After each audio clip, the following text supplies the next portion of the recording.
The islands of the Caribbean were colonized and dominated by the Europeans during the late 15th century until the early 19th century. These islands and their people were exploited for economic gain, a stain on human existence. That period of enslavement came to an end after the signing of the Emancipation Act in 1833, which began the process of restoring the human rights and dignity to those who were enslaved. From a solemn observance to a celebratory street parade, communities in the British Caribbean celebrate August the 1st as Emancipation Day differently. Here in Barbados, we jointly observe and celebrate this day with a procession and special event in the shadow of the Emancipation Statue. This annual walk of profound importance progressed from a grassroots Pan-African celebration to a nationally organized cultural and educational event. Welcome to Reimagining the Past, Celebrating the Future. I'm Rashid Best. Thanks for joining us. This episode features the voice of our people on the morning of August the 1st, 2023, as we prepared to proceed from 4 points across Barbados to the Emancipation Statue in honor of the sacrifices made by General Bassa and others in the rebellion of 1816 against the system of enslavement. The program begins with Special Advisor on Culture and Cultural Heritage, Senator John King, and Special Advisor in the Office of Reparations and Economic Enfranchisement, Rodney Grant. They place the 2023 Emancipation Day procession in true perspective. This is a day that I believe all persons of African descent must find some way to celebrate and to also recognize. The emancipation of our people after, 400, maybe 500 years, is a significant thing. And at that particular point in time, you know, the stories that you get all the time, especially when you think about Barbados, is that we were the most passive people and there wasn't any resistance and we just capitulated and were slaves. The first thing I always ask people to do when we're talking about that is to change the narrative. First thing you gotta do is stop referring to yourselves as slaves. You're enslaved. They're two very different things. Remember that persons who came here by this forced migration, as I call it, they were scientists, they were doctors, they were lawmakers, they were kings and queens, they were all of these things where they were, you know, and until we begin to change those narratives, we ourselves continue to look at ourselves as if our history started with slavery. And so that Emancipation Day, going back to what I said earlier about emancipating yourself from the kind of mental slavery that we have, is so significant. There's a significant build-up to August the 1st, which is happening all now as we speak within the schools across Barbados. We have a significant education and awareness program happening in the schools that is a build-out into August the 1st. And what is going to be happening is that we're going to have, coming out of this build-out, a number of short film series in terms of Coffee and Bassa. There's also going to be a significant mass production. This is mass in terms of the sculpted mass, which is going to form hopefully part of the backdrop for August the 1st. And then we'll also have a kind of griot storytelling program that is going to be built out as part of August the 1st as well. So we're beginning the build out for August the 1st as we speak, because we want to ensure, as Senator King said, that this season we focus on education so that, you know, this is part of the education focus to go into the schools to get them to understand it's not just about coming out on the day, but the day means significantly more than just coming out on the day, and therefore we're going to lay the foundation for that education as within this school awareness and education program. August the 1st is going to be significant. We're going to have over 25 schools involved.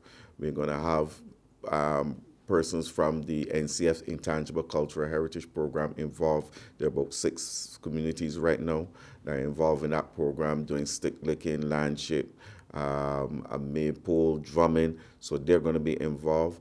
There are also going to be youth across communities in Barbados that's part of the Youth Affairs Development Program involved as well, doing theater.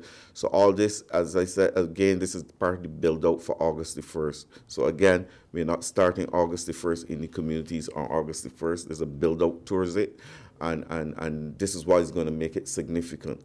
We also have reached out to the Scouts, we've reached out to the Girl Guides, we've reached out to the Youth Service, all of them to be part of this significant program. The season of emancipation is an opportunity for Barbadians to reflect on the sacrifices and contributions of our forefathers, both the enslaved and free people.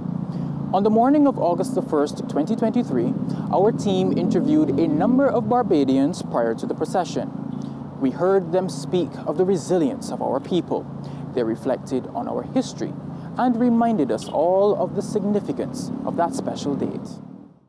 Well, you see, today is a symbol of the end of our captivity, and it's something that we must take serious, because those that have European domination that has taken us from our homeland and brought us here, it's a serious thing. And sometimes we overlook it, we take it for granted.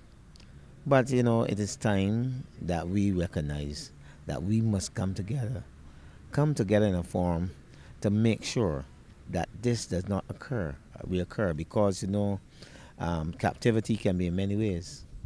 Right now we are economically captives, right?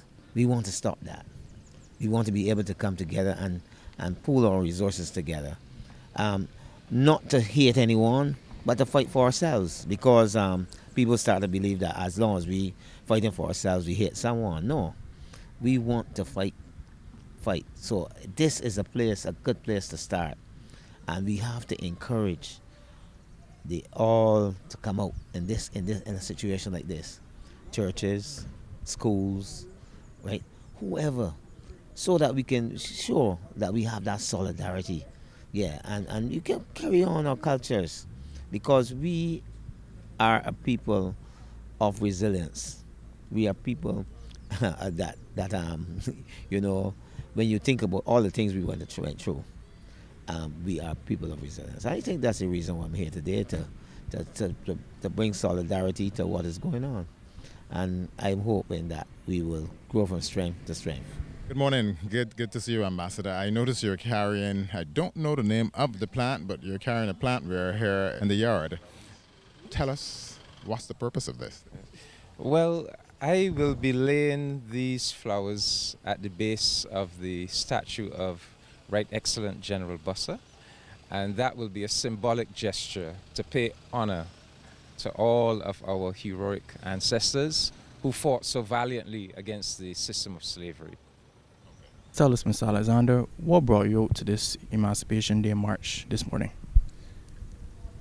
My history, my legacy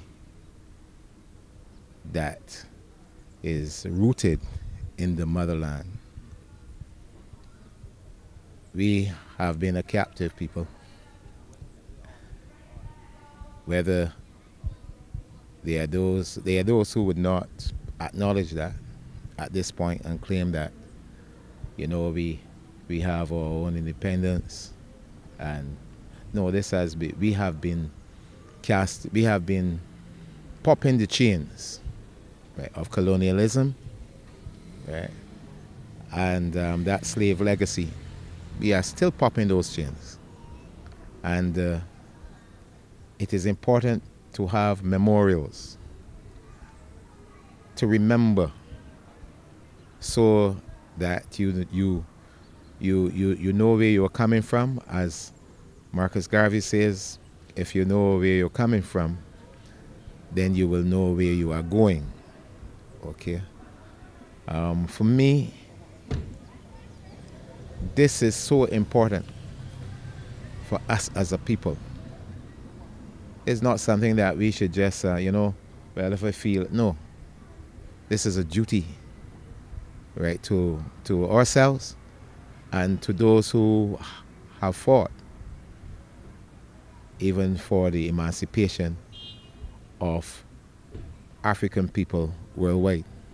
the Emancipation Statue. I want you to speak about the importance of that, the symbolism of that, and what it represents for Barbadians. Well, yeah, that statue, which when it was originally erected was known as the Emancipation Statue, but Bajans insisted that it was the Bussa statue. And the government gave in to the demand of the people to call. So it is officially now the Bussa statue. But it symbolizes our people's struggle against the evil system of slavery and their eventual triumph over that system. Because we know that the only reason the British government passed that Slavery Abolition Act is not because of the abolitionists in England. Yeah, they played a minor role, but essentially it is because of the unrelenting rebellions of our people, the resistance they put up. Because the Secretary of State, when he introduced the act, he said that they didn't have a choice. If they did not abolish slavery from above, from the level of the British Parliament, the enslaved people in places like Barbados would abolish it from below through revolutionary action. So that statue symbolizes all of that history of resistance. And this is that episode of resistance against slavery, those episodes, that whole era in our history is perhaps the most important segment of our journey as a people. Okay, you said it's a duty. Do you believe most Barbadians see it that way? Everything has to be led. Sometimes we flog people, but those who understand, I remember when I did not understand myself in the context of an African when I was growing up, right? And there were those whose voices were echoing in the society, right? And they were telling us and teaching us that we are people and that we come from a place, right? And I got the message as a teenager. Then I got the message, right? And I remember then, even as a teenager, switching over my mind, right? And I remember even then, I remember writing a poem, that says, once robbed of culture, I now come to that understanding, right? And it takes hold of me through those who have been leading, like Elombe Mortley. Okay, these are names that we are not hearing now, but they're such persons who continue to speak the African message, the Pan-African message, right? And it got to me as a teenager. And I said, once robbed of culture, stripped of pride, for blood vengeance some have cried. But one desire have I, Lord, of yet a purer, greater aim, to find the way back to myself and retrieve my stolen name. Thus I'm not ashamed they call me black, those robbers of my dignity. With pride instead, I lift my thanks that they have left me at least that one identity. So it is about those who understand, continue to fight and to educate their people and to organize their people, right? And I do believe that,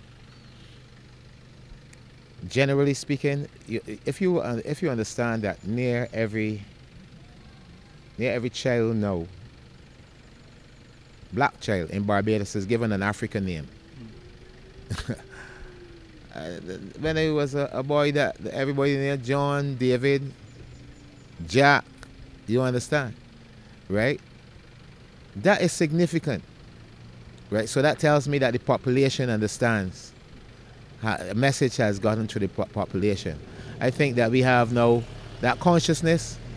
We have to have leaders now to really organize that consciousness. If we're looking at it from a historic perspective, the knowledge that the Slave Code of 1661 was actually enacted into law in Barbados, which meant slavery was legalized in Barbados, and the slave code was then taken and transported across other islands into the deep south of America and across most of the British colonies. And to understand that that started here, I do believe if there's one island above all others that should acknowledge and celebrate Emancipation Day, should be Barbados and all Barbadians. And I think this begs the question, how many of Barbadians know this, the significance of this day, and then that would lead to greater involvement in a celebration such as this. The reason why I'm here today is because of that. I truly believe that we need to be better educated about our African ancestry and heritage, and to come out and celebrate this. I know in other islands like Trinidad, there are huge celebrations there where people come out in their African garb, etc. And I would love to see the day when that also happens in Barbados. And I am here today to acknowledge Emancipation Day, acknowledge our history, albeit a dark history, but also the resilience of the Barbadian people and all people everywhere of African heritage, descendants of slaves, and people who would have gone through the heinous act, what I deem to be one of the most heinous act on mankind against mankind, that be slavery, that to come and celebrate freedom and the whole act of emancipation, as I said, understanding the history behind what Emancipation Day means to us. And I'm so happy to be here today. Okay, you have with you some flowers. Tell us about the flowers and tell us the significance of the flowers. Yeah. Well, this is a tribute to those like the great General Bassa that died. I mean, bloodshed for this liberation. Yes, we had people like William Wilberforce, white people. I do not deny, some people want to even do that. I ain't gonna deny the role that white people played, right, with their oppressive brothers, right, to see liberation for black people. But from the time we get on the ship, we were fighting. A lot died on the ships, right, before they even left Africa, fighting for freedom. And this is an honor. We lay these flowers in honor of the blood spilt and the all great heroes. There's no race that have as many heroes as this race. We have real heroes. A lot of these other people, they have gangsters, international gangsters like Nelson, Lord Nelson, and them kind of people. So, right, sailing the seven seas, so to speak, and they being called heroes for stealing people's lands and killing out indigenous people. You spoke of resilience. I want you to speak of the importance of that resilience today, when we consider Barbadians and going forward, the importance of that resilience. Yeah, well, our history and our whole history has been one of great oppression and victimization on the one hand, but also of resistance, a great tradition of resistance, of courage, of dignity, of resilience, yes, being able to survive it all and to use our cultural creativity to carve out for ourselves, you know, a meaningful social existence on this island. And so Emancipation Day is the day on which we should take a national pause.